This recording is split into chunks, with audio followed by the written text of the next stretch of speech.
Flying high over High Bank, I am here to educate you on the new methods of healing for a Resto Druid now that we've hit 85. I previously put up a guide to healing in 4.0.1, but it is no longer valid because that was basically still in Wrath content, but using Kata talents. And we were able to spam, and we had so much mana and everything like that. And, you could do an entire heroic without ever having to sit and drink and never dropping below like 95% of your mana, even on boss fights. That is no longer the case. For those of you who have actually been healing in heroics, you know that you run out of mana pretty quick if you don't know what you're doing. Well, this is the video for those who are oh my god, I don't know how to, last an entire fight without going 3 times, man, I'm popping my Innervate twice, and then I'm using the brand new mana potions that cost 50 gold a piece because people are gouging. So that's what this is all about. Now, I'm not going to go through all of the things. We all know that Tree of Life is going to be like a nice, valuable one to have. Wild Growth is, absolutely vital for group heals. Efflorescence is absolutely vital for group heals. So you know that those are going to be the ones you use. I'm just going to run through these really quick. Blessing of the Grove, great. 4% extra healing by rejuvenation. That's awesome. Natural Shapeshifter. Who cares about the reduction in mana cost? The duration of your Tree of Life lasts 10 seconds more. Absolutely have to have that. It's 40 seconds instead of 30. So, that's why you get that. Plus, you also want to get down to Master Shapeshifter, which increases healing done by 4% in Tree of Life and Caster form. Very important there, too. Every little extra percentage you can get is going to help. I'm not sure if these percentages stack or not, whichever one gets applied first, then second. I don't know. Naturalist reduces the casting time of your healing touch and nourish spells by 0.5 seconds. Well, they are 3-second casts. That is basically, 1/6 less of the time. You're going to be spamming nourish a lot, so that extra half a second, saved is going to be very valuable. It can mean the difference between getting the heal off in time and your tank dying. That's going to be very important. Heart of the Wild increases your intellect by 6%. And who cares about all the rest? Because it's not valid for your spec. Now, you want to increase your intellect as much as possible because your Innervate heals now for a percentage of your mana pool rather than your MP5. If you have 100k mana, you will regen 20,000. And while I'm on this topic, look at the glyphs. Glyph of Innervate.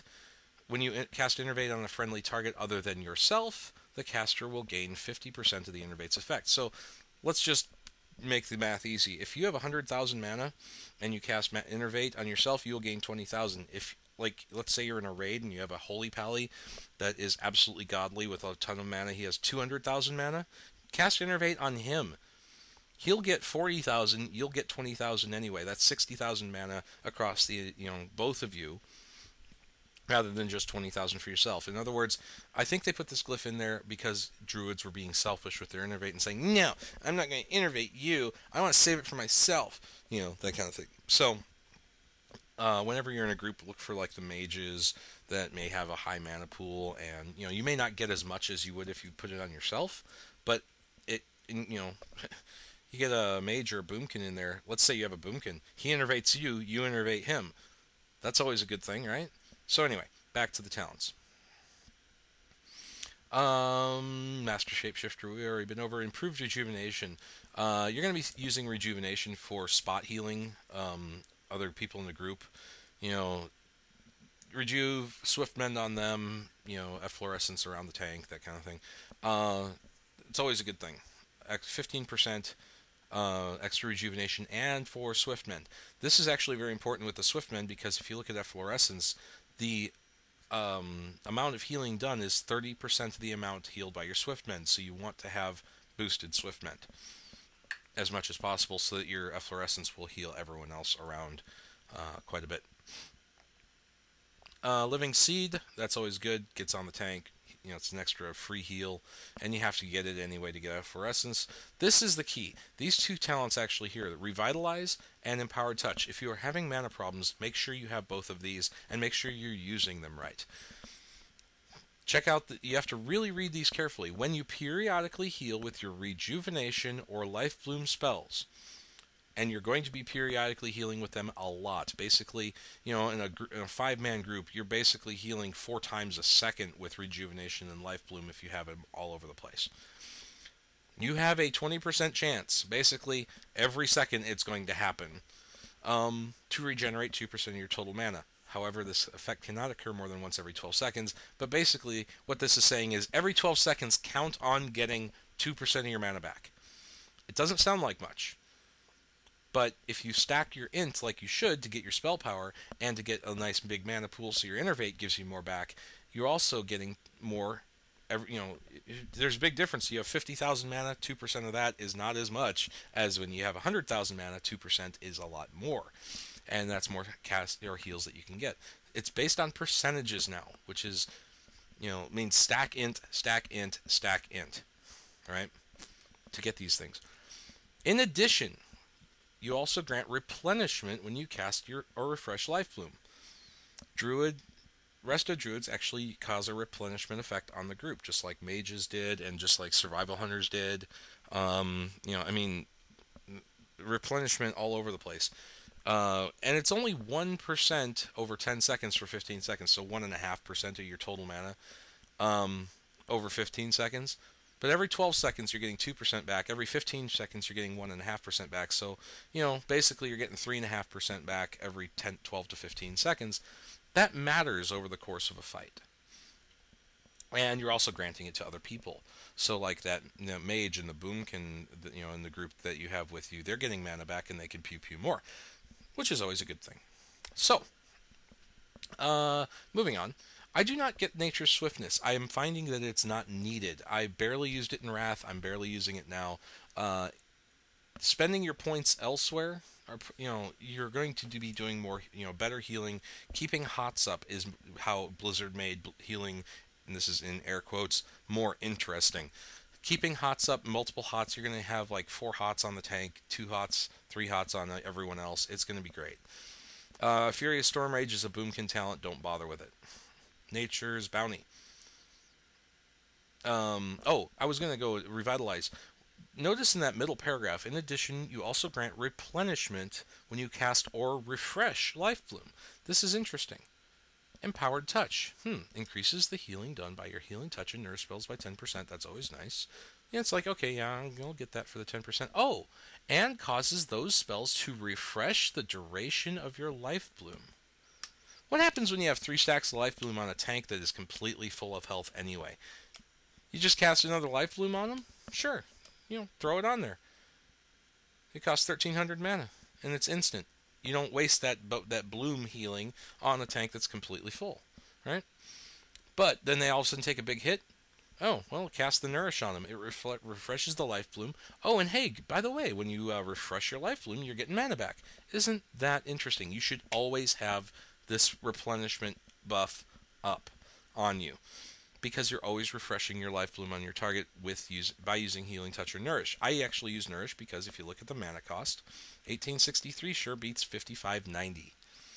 Nourish, it doesn't heal for as much, but it replenishes the Life Bloom. So the 3 stacks of Life Bloom are constantly ticking on the tank all the time.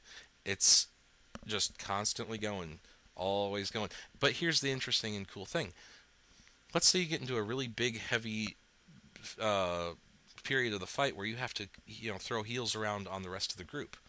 You let the Life Bloom actually bloom, and the tank gets a big heal without you having to do anything. You actually ignore the tank for a little bit, the Life Bloom blooms, and all of a sudden it's a nice 20k big heal on the tank. And it's because you stopped paying attention to him. Isn't that neat?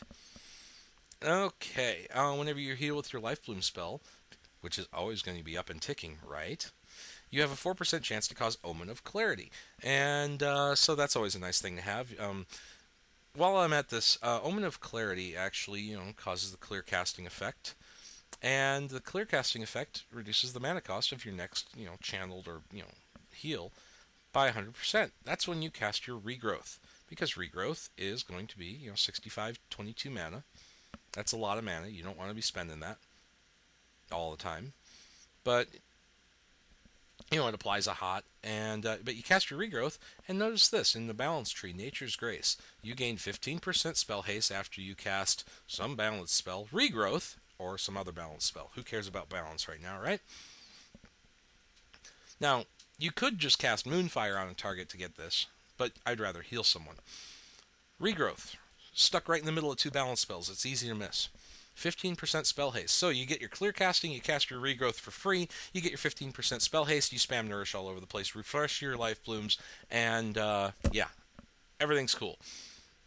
That is how you save your mana. Okay, Efflorescence, we've been through that. Wild Growth, we've been through that. Nature's Cure. Okay, we already know we cure poisons, we already know we get rid of curses. Now we can get rid of magic effects. That's a nice thing to have. It makes you very valuable in a group. Not every group can get rid of magic effects. So, Nature's Ward, I do not bother with this because I never get below 50% health really anyway. I'm always spamming heals around, and it seems like a waste of 2 points to have a 100% chance to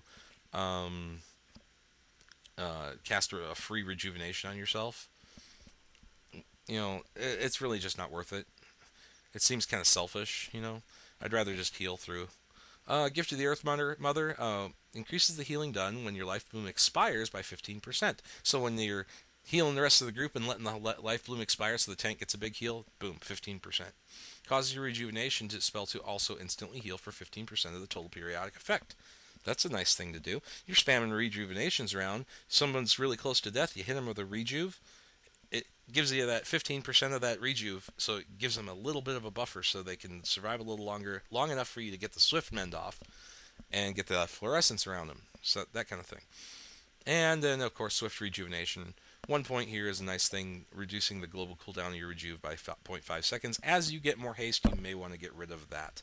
So, because your global cooldown is going to go down to its base that it can't go below anyway.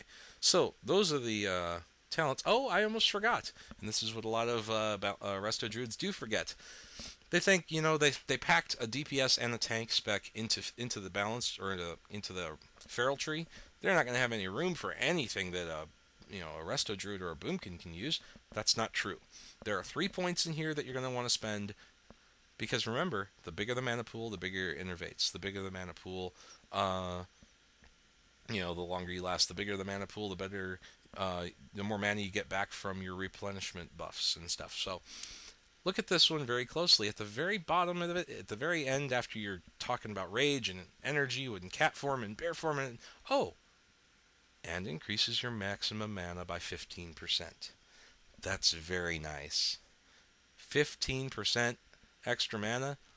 I've actually had a Resto Druid in a group I was with say, hold on guys, I'll be right back, teleported to Moonglade, respect into this, and came back into the group in the middle of a Shadowfang Keep heroic. They're like, wow, I'm an idiot for not having that. Because I inspected them and said, hey, why don't you have that? And they're like, oh, wow, I never noticed that. Very important to notice. Now, also glyphs.